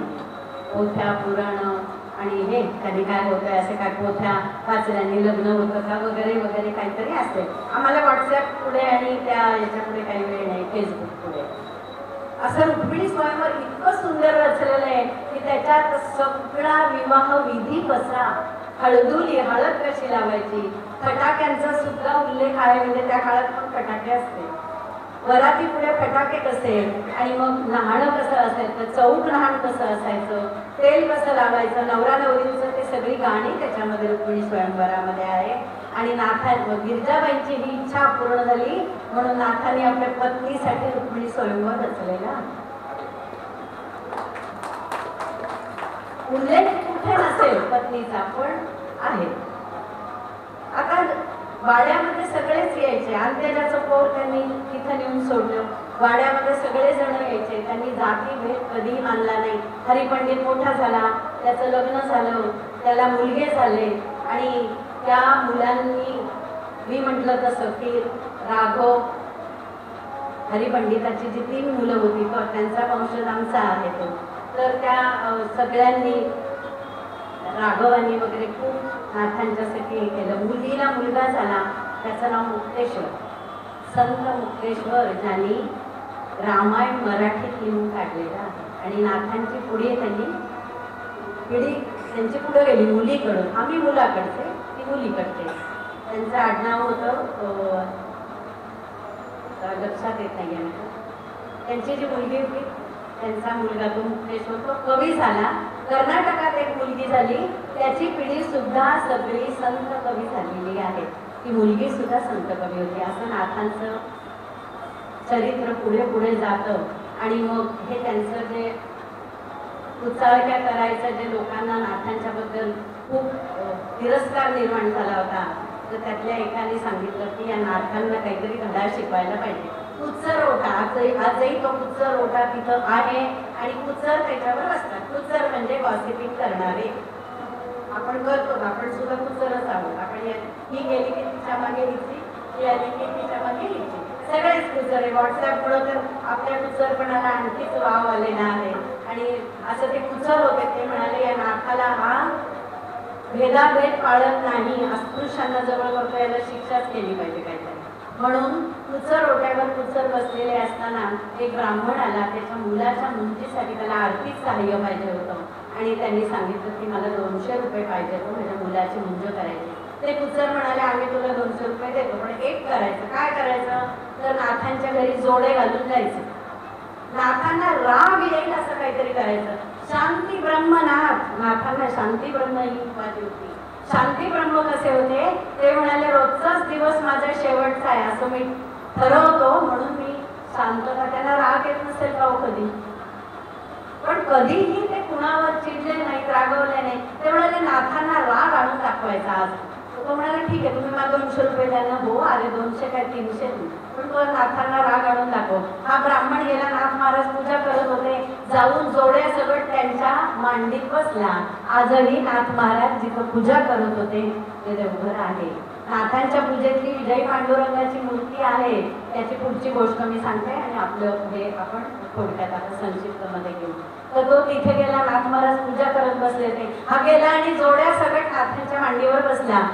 नाथ महाराज म्हणाले अहो तुम्हाला इतकी मला भेटायची उत्सुकता होती की तुम्ही जोडे काढायचे पण विसरला. काही हरकत नाही, मी तुमचे जोडे काढून बाहेर नेऊन ठेवतो. त्याप्रमाणे नाथांनी त्या ब्राह्मणाचे जोडे काढले, बाहेर नेऊन ठेवले. आता एक तर प्रसंग केला, आता दुसरा काय, गिरिजाबाई जेवायला येतील, वाढायला येतील, तेव्हा हा नाथ महाराज या ब्राह्मणाने ठरवलं त्यांची छेड काढायची, आपली नाही तरी बायकोची छेड काढल्या तरी नाथांना राग येईल. गिरिजाबाई तूप वाढायला वाकल्यावर त्या ब्राह्मणाने टुणकन उडी मारली आणि तो त्यांच्या पाठीवर जाऊन बसला. आता बघा, नाथांच्या तिथं जोडे घालून बसला होता, आता पाठीवर जाऊन बसला. आणि मग नाथ महाराज म्हणाले सांभाळ हो, पडेल ब्राह्मण. त्या म्हणल्या नाही हो, कसा पडेल, हरिपंडिताला पाठीवर घेऊन काढायची सवय आहे मला, त्यामुळे मी नाही हो काढायची त्याला. आणि मग त्या ब्राह्मण खजील झाला, त्याने नाथांचे पाय धरले, नाथ महाराज म्हणाले मला 200 रुपये मागितले असते तर मी दिले असते. नाथ हे सर्वात श्रीमंत संत होते हे लक्षात घ्यायचं. सर्वात श्रीमंत. माझ्या माहेरी हत्ती होते, 3 हत्ती होते. आम्हाला हत्तीवाले आणि पालखीवाले म्हणत होते. शेकडो एकर जमीन होती, तर ती अशी सहज साधी नव्हती, ती व्यवसायामधून मिळवलेली होती. आणि माझ्या माहेरचा व्यवसायच प्रवचन कीर्तन आहे. माझे बरेचसे भाऊ योगीराज गोसावी म्हणून देते, जी मराठीवर कीर्तन असतात. माझे सगळे भाचे सुद्धा आता कीर्तन प्रवचन करतात. माझे वडील भागवताचार्य होते. आमच्या घरात ही नाथांची परंपराच आहे आणि त्यामुळे पैसा होता, श्रीमंत होते. रोज 5-50 जेवायला असायच्या पंक्तीला. आणि असं हे नाथांचं सगळं कुटुंब होतं. गिरिजाबाईंनी सांगितलं नाही हो, मी पाडायची नाही, मला हरिपंडिताला पाठीवर घेऊन पाडायची सवय आहे. पण नाथांना राग आला नाही म्हणून शांती ब्रह्मनाथ. एक माणूस आला, तो म्हणाला मला खूप राग येतो आणि म्हणून माझ्या बायकोने तुमच्याकडे पाठवले, मला काहीतरी करावं. तो ब्राह्मण घरात असला की बायको मुलांना जीव नकोसा करायचा. ती म्हणाली एकदा नाथांच्याकडे जाऊन विचारावं, म्हणजे कसे एवढे शांत आहे, काहीतरी तिथं पोथ्या पुराणाला जाऊन बसा बरं जरा. आपल्याला सुद्धा नवरा 5 दिवस कामावर जातो, शनिवार रविवार घरात असलो की वाटतं बाई किती ते खाणं पिणं आणि किती ते करत बसा. तसं तिने सांगितलं तुम्ही नाथांच्या इथं जाऊन बसत जा. तो आला आणि नाथांना म्हणाला मला फार राग येतो आणि फार चिडचिड येते. नाथ महाराज म्हणाले असं का, पण आता काळजी करू नको, तू 8व्या दिवशी मरणारच आहेस. तो म्हणाला मरणार आहे? हो, 8व्या दिवशी तुझा मृत्यू आहे सकाळी. आता त्या ब्राह्मणाला उपरती झाली, अरे बापरे 8व्या दिवशी मरणार. आपण बायको पोरांची कधी एक शब्द गोड बोललो नाही. बायकोला सदा का सडलं आपल्या मराठी भाषेमध्ये, असं का केलं तसं का केलं, भाकरी चांगली झाली नाही, भाजी चांगली झाली नाही, पोरांनी अभ्यासच केला नाही. आजही असे ब्राह्मण पुष्कळ असतील समाजात. तो इतका शांत झाला कारण त्याला आता वाटलं 8 दिवसांनी मरणार, कशाला बायका पोरांना त्रास देऊन करायचं ना. 8 दिवसांनी तो सकाळी उठला झोपेतून, अरे सगळीकडे हात लावून बघितला आपण जिवंत आहे अजून. नाथांच्याकडे गेला, काय हो महाराज तुम्ही सांगितलं होतं ना की मी मरणार आहे म्हणून, मी तर जिवंत आहे. रोजचाच दिवस आपला शेवटचा असेल असं मनात आणलं तर आपण कुणावरही रागवणार नाही, कुणावरही चिडणार नाही. एक लक्षात घ्या, पुढचा क्षण आपला आहे का नाही माहिती नाही. बोले तैसा चाले त्याची वल्लभी पावले. तुकाराम महाराजांनी म्हणले, नाथ महाराजांनी आधी आचरणात आणले. स्वतः ते शांती ब्रह्म होते, कधीही त्यांना राग आला नसेल का, आलाही असेल तर त्यांनी कधी बायका पोरांच्यावर तर कधीच राग. अशा नाथ महाराजांच्या अनेक गोष्टी. एकदा श्राद्धाचा स्वयंपाक झाला आणि खालून हरिजन लोक चालली होती, नाथ महाराज पूजेला बसलेली. जवळ खिडकी आहे, आता ते जरा मॉडिफाय केलंय घर, त्या खिडकीतून रस्त्यावरचे आवाज येत होते कारण माझं माहेरच आहे ते. तसे नाथ महाराज पूजेला बसलेले होते आणि खालून हरिजन लोक चाललेले होते. आज नाथांच्या घरातून काय छान वास येतोय गोडाधोडाचा. नाथांच्या घरी श्राद्ध होतं त्या दिवशी आणि नाथांनी हे शब्द ऐकले आणि बाहेर आले आणि उद्धवाला सांगितलं, उद्धवा जी मंडळी चालली आहे त्यांना निरोप दे की तुमच्या घरच्या पोरा सोरांना बायका पोरांना जेवायला या. गिरिजाबाईंनी श्राद्धाचा स्वयंपाक आणलेला होता आणि नाथ महाराजांनी सांगितलं की सगळे जेवायला बसा. सगळ्यांना पोटभर जेवायला लागलं. गिरिजाबाईंनी असं नाही म्हटलं आता मला पोरच स्वयंपाक थोडा का करायचा, तर तो श्राद्धाचा खीर करा, वडे करा, भात करा, यांना काही कळतच नाही बाई असं नाही म्हटल्या. त्या म्हणल्या आपण त्यांनी सगळ्यांना पोटभर जेवायला घातलं आणि नाथ महाराजांना आशीर्वाद देत ते हरिजन निघून गेले. आता गिरिजाबाईंनी पुन्हा स्वयंपाकघर सारवलं कारण ब्राह्मणांना चालायचं नाही. पुन्हा अंघोळ केली आणि पुन्हा स्वयंपाकघर आणला. आता ब्राह्मण म्हणाले आम्ही येणार नाही, तुम्ही विटाळ केला. उद्धव म्हणाला काळजी करू नका, आता माझे पितर उपाशी राहतील असं नाथांना वाटलं. उद्धव म्हणाला काही काळजी करू नका, तुमचे पितर जेवायला येतील. आणि 12 वाजता नाथांनी आवाहन केलं पितरांना. पिंड मांडले, जे काय उपचार करायचे ते केल्याबरोबर नाथांच्या 3 पिढ्या प्रत्यक्ष येऊन ठेवल्या. उदास महाराज, चक्रपाणी महाराज, सूर्यनारायण महाराज. तिघ जण प्रत्यक्ष येऊन तिथे जेवले आणि त्यांना दक्षिणा दिली नाथांनी आणि ते आशीर्वाद देऊन परत गेले. ब्राह्मण बाहेर काठ्या घेऊन बघतच बसले होते, कोण यांच्या घरी जेवायला जातात. आम्ही बघतोच. नाथांची योग्यता एवढी. प्रत्यक्ष प्रत्येकाच्या ठिकाणी त्यांनी भगवंत बघितला. गाढवाला पाणी पाजलं. गाढव नव्हता, प्रत्यक्ष रामेश्वर होता. काशीला आणलेली गंगा रामेश्वराला न्यायची तर तेवढ्यात वाळवंटामध्ये एक गाढव तहानेनी तडफडताना दिसलं. नाथांनी आपली कावड काढली आणि त्या गाढवाच्या तोंडात घातली. त्या क्षणी तिथे प्रत्यक्ष महादेव प्रगट झाले. आजही ते ठिकाण तिथं आहे. एवढी नाथांची योग्यता होती. त्यांचं जर कथन करायचं झालं तर आपल्या 3 तासाचा वेळ. एवढं सगळं करणं शक्य नाही. म्हणून संक्षिप्त भानुदास महाराजांचा हा मोक्ष. हरिपंडिताला हे त्यांचं सगळ्यांच्यामध्ये मिसळणं आवडायचं आणि हरिपंडित रागावून काशीला निघून गेला. म्हणजे आजच नाहीये मुलांनी आई वडिलांच्या रागावून पूर्वापार आले.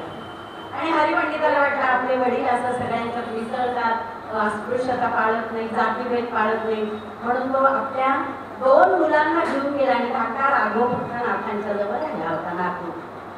आणि तो काशीला निघून गेला. संस्कृत अभिमानी सरन्यायाधीश असलेला तर नाथांचं हे वागणं आवडायचंच नाही. गिरिजाबाई खंगायला लागल्या मुलगा रागावून निघून गेला म्हणून. ते म्हणाले त्याचा वेळ त्याला ते शांत होण्याचं. आणि मग नाथांनी आपलं कार्य सुरूच ठेवलं. प्रवचन, कीर्तन, समाज प्रबोधन. भारुड बघा नाथांची किती आहेत ती. मुका, बैरा, ज्योतिषी, कुडमुडे ज्योतिषी, त्यांचं सगळ्या ह्याच्यात नाथांनी भारुड लिहिलेली आहेत. केवळ समाज प्रबोधन करण्यासाठी लिहिलेली आहेत. त्यांच्या भाषेत त्यांना समजेल अशा भाषेत लिहिलेली आहेत. नाथांनी फक्त पोथ्या पुराण चाललेली नाही, आपल्या पुराणातून सुद्धा त्यांनी समाज प्रबोधन केलेले आहे. जात पात व्यवस्था नाथांनी मानलेली नाही. आणि म्हणून क्रांतिकारी संत म्हणून आपण नाथांना म्हणू शकतो. ज्ञानी याचा एका आणि नामदेवाचा तुका. असं नाथांचं हे महान कार्य आहे. हरिपंडित रागावून गेला, त्याला आणायला नाथ महाराज गेले. तो म्हणाला 2 अटी. पुराण प्रवचन मराठीतनं करायचं नाही, संस्कृत मधनं सांगायचं, जशी तुझी इच्छा. आणि त्याच्या घरी जेवायला जायचं नाही. नाही जाणार बाबा, तू म्हणशील तसं. 4 वर्षाने हरिपंडित परत आला भेटला.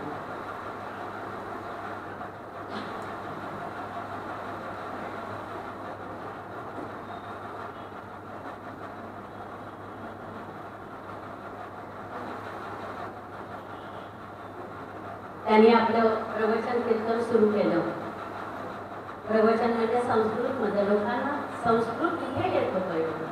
हळूहळू जे 50 लोक होती ती 40 झाली, 30 झाली, 20 झाली, 10 झाली, 8 झाली, शेवटी एखाद दुसरीच राहिली. आणि आता त्यांना वडिलांचा अधिकार कळला की सर्वसामान्यांमध्ये सर्वसामान्यांच्यासाठी राहायचं असेल तर त्यांच्या भाषेत त्यांना सांगितलं पाहिजे. आणि नाथ महाराज राणूकडे जेवायला गेले होते. ते त्याला पटले नव्हतं. तुम्ही त्याच्या घरी जेवायला जायचं नाही जाणार. एक बाई आली. ही पूर्वी श्रीमंत सावकाराची पत्नी होती. तिने नवस केल्यावर सहस्त्र भोजन घाली. पती गेले आणि कोटी मुलबाळ नव्हतं. आजूबाजूच्या नातेवाईकांनी सगळी संपत्ती लुबाडली आणि ती बाई अत्यंत गरीब झाली. आणि गरीब झाल्यानंतर आता तिला सहस्त्र भोजन घालणं शक्य नव्हतं. म्हणून तिने नाथांना जेवायला बोलवायचं ठरवलं. नाथांना म्हणाली तुम्ही आमच्या घरी जेवायला याल का? ते येईल. हरिपंडित तिथंच उभा होता. तुम्हाला मी सांगितलं होतं कोणाच्या घरी जेवायला जायचं नाही. अरे बाबा तू स्वयंपाक करून माझ्या जेवायला वाढ. मग तर चालेल ना. तो चालेल. तिने सगळी कोरडी तयारी केली त्या बाईने आणि हरिपंडितांनी जाऊन त्यांच्या घरी स्वयंपाक केला. नाथांना जेवायला घातलं. नाथांना जेवायला घातल्यानंतर हरिपंडितांनी पत्रावळी काढल्या. जेवताना उष्ट काढलं नाथांचं. एकाखाली 1000 पत्रावळी निघाल्या. सहस्त्र भोजन घडलं. इतकी नाथांची योग्यता होती कारण प्रत्यक्ष विष्णूचा अवतार होता. त्यांनी समाज प्रबोधन केलं. लोकांमधले लोकनाथ म्हणून ते एकनाथ. खूप कथा आहेत त्यांच्या, अत्यंत रसाळ आहेत, सांगण्यासारख्या आहेत. त्यांच्याही वाट्याला दुःख आले पण सगळं त्यांनी सहजपणे शांतपणे सहन केलं. आणि तरी सुद्धा गुळण्या टाकलेल्या आहेत. तुम्हाला माहिती आहे, एकाने चुडा भरल्या त्यांच्या अंगावर, तर नाथांनी सिद्ध आली त्याचं नाव होतं. आजही नाथ महाराज त्याला भेटायला जातात. पालखी नाथांची त्याच्या इथं जाते आणि त्याच्या इथं प्रदक्षिणा घालून ती बाहेर जाते. नाथ महाराज गोदावरी आंघोळ करून आले की यांनी मस्त पानाची पिचकारी मारायची. कितीतरी पिचकाऱ्या मारल्या. नाथ जायचे, आंघोळ करून घ्यायचे, नाथ जायचे, आंघोळ करून घ्यायचे. तो शेवटी बरमला, शरमला, येऊन नाथांचे पाय धरले आणि म्हणाला, नाथ महाराज म्हणाले, अरे मीच तुझे पाय धरले पाहिजे का? तुझ्यामुळे एवढं गोदेचं स्नान मला करता आलं, एरवी मी केलं असतं का? आणि आजही नाथ महाराज त्याला भेटायला जातात. नाथांची पालखी जाते त्याला भेटायला आणि त्याच्या त्या ताबुताला प्रदक्षिणा घालून नाथ महाराज मग पुढे जातात. आजही सगळे हे उपचार तिथे सुरू आहे. नाथ षष्टीचा उत्सव अत्यंत छान असतो. आषाढी कार्तिकी वारी चांगली असते. गोकुळ अष्टमीचा उत्सव द्वारकेला होतो आणि त्याच्यानंतर पैठणला होतो. इतक्या मोठ्या प्रमाणात विजयी पांडुरंगाची मूर्ती नाथांच्याकडे आहे. ती एका सावकाराने आणून दिलेली आहे आणि त्या सावकाराच्या घरी ती मूर्ती जेव्हा त्यांनी घडवली तेव्हा ती विजय पांडुरंगाची मूर्ती म्हणजे, मला तुझ्या घरी राहायचं नाही, मला नाथांच्या घरी घेऊन पोहोचव. एकदा झालं, दोनदा झालं, तीनदा झालं. शेवटी त्या कर्नाटकातल्या सावकाराने ती मूर्ती झोळीत घातली आणि नाथांच्या घरी आणून ठेवली. आणून ठेवल्या. नाथ म्हणाले, काय सुंदर मूर्ती, माणकाचे डोळे एकच आले आणि 1 ते 1.5 फुटाची ती मूर्ती आहे. आणि ती नाथांच्या घरी आल्यावर नाथ म्हणाले, तुम्ही त्या सावकाराच्या घरी रोज पंचपक्वान्न खाल्ले असते, माझ्या घरी तुम्हाला काय मिळणार? खाली विटेवर अक्षर उमटलेली आहे, दासा जेवू घाला वान, घाला नाही तर नका, पण मी तुमच्याच घरी. आणि आजही ती विजय पांडुरंगाची मूर्ती पैठणला आहे. उद्या फार मोठा आज नाथांच्या इथे उत्सव असतो.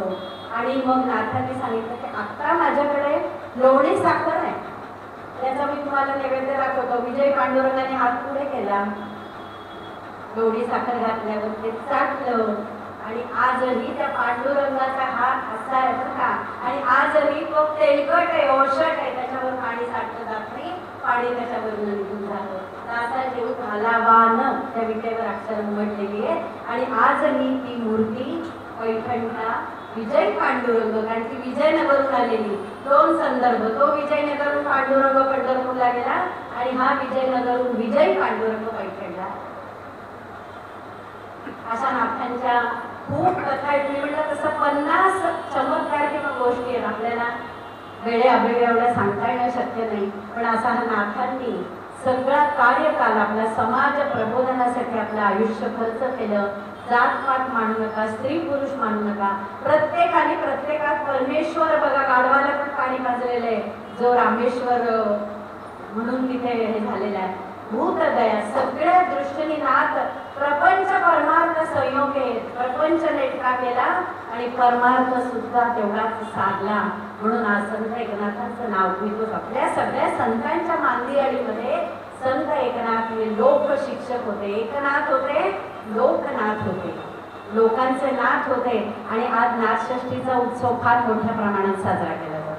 जनार्दन स्वामींचं देहावसन झालं आणि नाथांनी आता उद्धवाला सांगितलं की आता षष्ठीची तयारी करायची. षष्ठीची तयारी म्हणजे कळेल ना, तर 6 योग एकत्र म्हणून फाल्गुन वद्य षष्ठीला नाथषष्ठी असं म्हणतात. तो कोणते हे योग आहेत?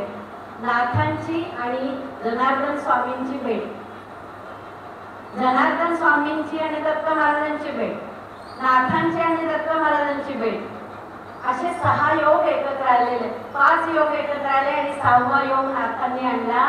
नाथांनी उद्धवाला सांगितलं की आता माझ्या समाधीची तयारी कर, माझं आता आयुष्य संपत आलं. प्रत्यक्ष परमेश्वर होते हो, मनाकडे असतं तर 100 वर्ष जगू शकले असते. भावार्थ रामायण लिहायला घातलेलं होतं त्यांनी. रामाने स्वप्नात येऊन सांगितलं होतं की भावार्थ रामायण लिही. नाथ म्हणायचे मला जमेल का नाही माहिती नाही, तर ते म्हणायचे राम मला रात्री झोडपतो, मला छडीने मारतो, म्हणतो उठ रामायण लिही. आणि नाथांनी भावार्थ रामायण अत्यंत सुंदर लिहिलेलं आहे. त्या काळी यवनांचा काळ होता, त्यांच्या रंगून आपल्याला समाज प्रबोधन करण्यासाठी त्या रामाला त्यांनी दाढी लावलेली. समाज निद्रिस्त झालेला होता, त्या समाजाला कसं उठवायचं ते त्यांनी भावार्थ रामायणात सांगितलं. आणि 44 अध्याय झाल्यानंतर आता त्यांना कळलं की आपला देहावसानाचा काळ जवळ आलाय.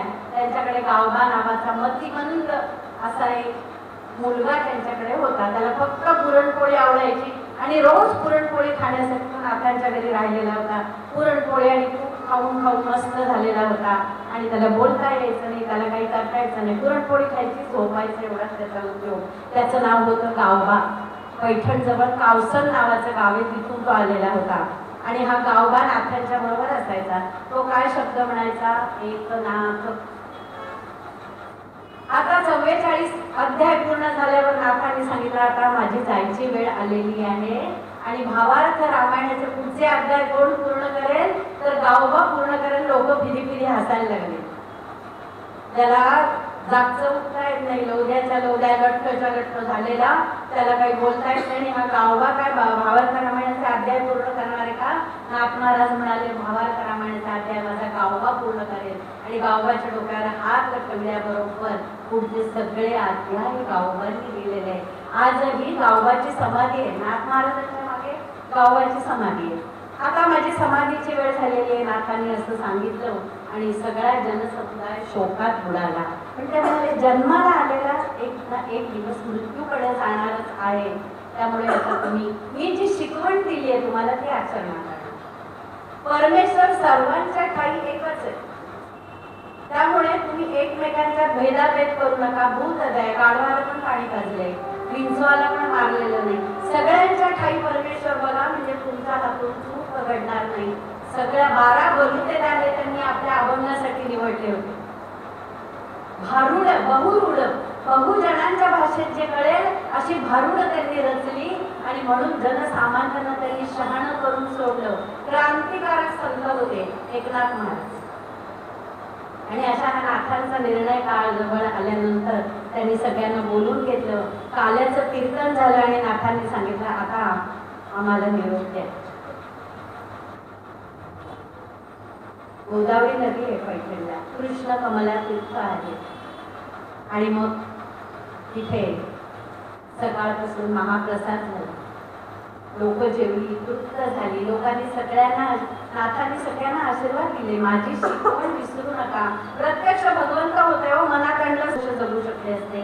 पण आपला कार्यकाळ मनुष्य जन्माला आल्यानंतर प्रारब्धाचे सगळे भोग त्याला चिकटतात. तसं नाथांचा निर्णय काळ निर्णावण काळ जवळ आला आणि नाथांनी समाधी आपली घ्यायची ठरवलं. आणि नाथांनी वीणा हातात घेतली, भजन केलं, कीर्तन केलं. लोकांना अशोक आवरा म्हणून खूप चांगलं रसाळ प्रवचन केलं आणि हळूहळू नाथ गोदावरीच्या प्रवाहामध्ये शिरले. वरती आले ती वीणा, वरती आले की त्यांच्या गळ्यातला हात, त्यांचा देह बाहेर काढला आणि नाथांनी सांगितलं मी आहे याची साक्ष काय आहे. उद्या माझ्या तुम्ही जे दमन कराल त्यातून पिंपळाचं रोप येईल आणि तुळशीचं रोप येईल. सगळे रडायला लागले आम्हाला तुम्ही कधी भेटणार. मी तुम्हाला भेटणार, माझ्या समाधीच्या रूपानं तुम्हाला भेटणार. फक्त माझी शिकवण विसरू नका. प्रत्येकाच्या ठाई परमेश्वर आहे हा विचार मनात आणला तर तुम्ही कोणाशीच वाईट वागू शकणार नाही. आणि असा उपदेश करून नाथांनी समाधी घेतली. दुसऱ्या दिवशी त्यांच्या राखेतून एक पिंपळाचं रोप आणि एक तुळशीचं रोप त्यांचे सगळे संस्कार केले आणि नाथांची समाधी बांधली. पैठणला 2 मंदिर आहेत. एक विजयी पांडुरंगाचं मंदिर आहे जो नाथांचा राहता वाडा होता. जे माझं माहेर मी सांगते तो नाथांचा राहता वाडा होता. तिथं विजय पांडुरंगाची मूर्ती आणि बाहेरील नाथ मंदिर म्हणतात तिथं नाथांची समाधी आहे. आणि गोदेनी त्यांना पोटात घेतलं. आजही एवढं सुपारी एवढं कुंड नाथांच्या समाधीच्या भोवती आणि तिथं सतत पाणी येतं. नाथांच्या समाधीच्या भोवती पाणी. प्रत्यक्ष श्रीखंडाने पांडुरंगाने ज्यांच्या घरी सेवा केली, नाथांच्या घरची उलटी होणं ही उलटी होण होती. भगवंतानी भानुदास महाराजांच्या ऋणातून मुक्त होण्यासाठी नाथांचा जन्म घेतला. आणि म्हणून आज जी वारी आपण जातो पंढरीच्या पांडुरंगाला अलोट गर्दी असेल, जो तो चालत जातो आणि त्या सावळ्या परक्रमाचं दर्शन घेतो, ते नाही मिळालं तर निदान कळसाचं तरी दर्शन घेतो आणि पुढच्या वारीसाठी ती भक्तीची शिदोरी, भावाची शिदोरी, ईश्वराची शिदोरी घेऊन प्रत्येक भाविक वारकरी आपल्या घरी जातो. होय होय वारकरी नित्य तरी पंढरीची वारी. आणि आजचा वारकरी लहान आता तर खूपच वारीचं झालेलं आहे. मला तर काही वेळेला असं वाटतं की वारीला जायचं, थोडंसं चालायचं, फोटो काढायचे, टिळा लावायचा, फोटो व्हॉट्सॲपवर टाकायचे, मग ते छान छान असे लाईव्ह आले 100-200 की आमची वारीची पुस्तका झाली.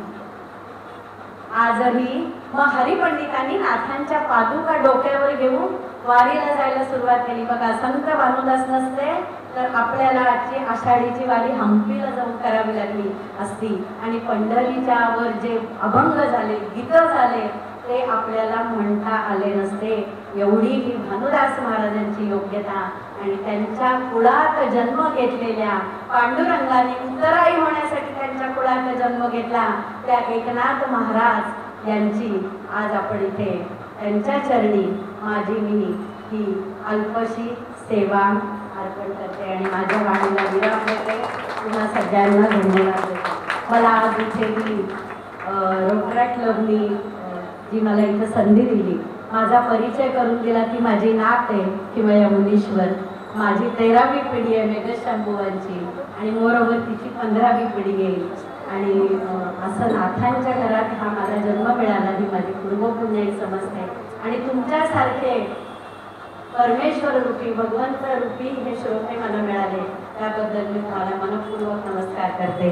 धन्यवाद. माता जिजाऊ, द्रौपदी आणि अहिल्याबाई होळकर. आणि आपण आत्ता जे व्याख्यान ऐकलं श्री संत एकनाथ महाराज यांचं, त्यांच्याच बरोबर ती अजून सावरकरांच्या त्या तिघी आणि रणरागिनी अंबाबाई यावर सुद्धा व्याख्यानं सादर करतात. संत मुक्ताबाई यांच्यावर सुद्धा ती व्याख्यान सादर करतात. माईक घेऊन बोल. चित्रा माईक घेऊन.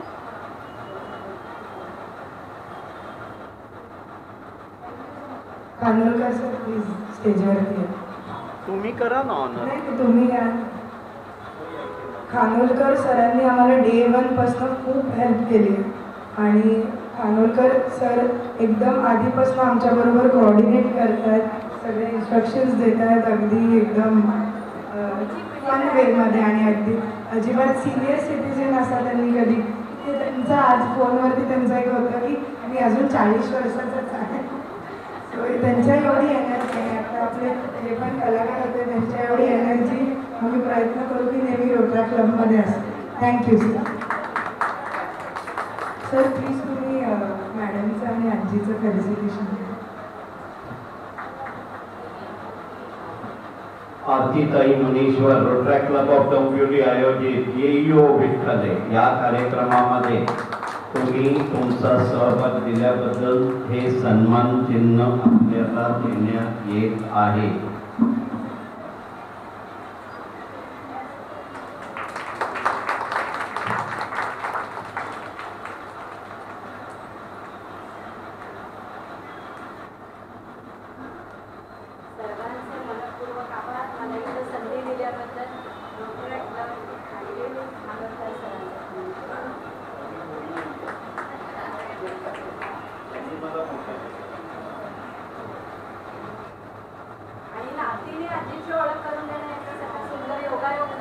नाही, मी विचारलं होतं, म्हटलं मला सांगितलं एवढं करून द्यायला, नाही मी करणार नाही.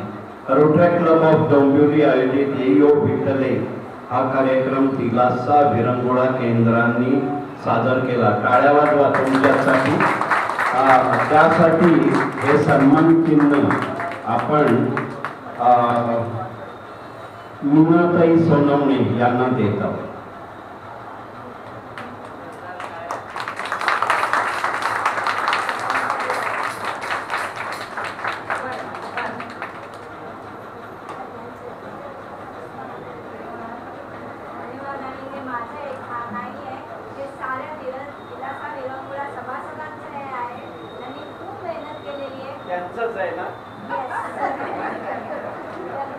Sir 2 minute.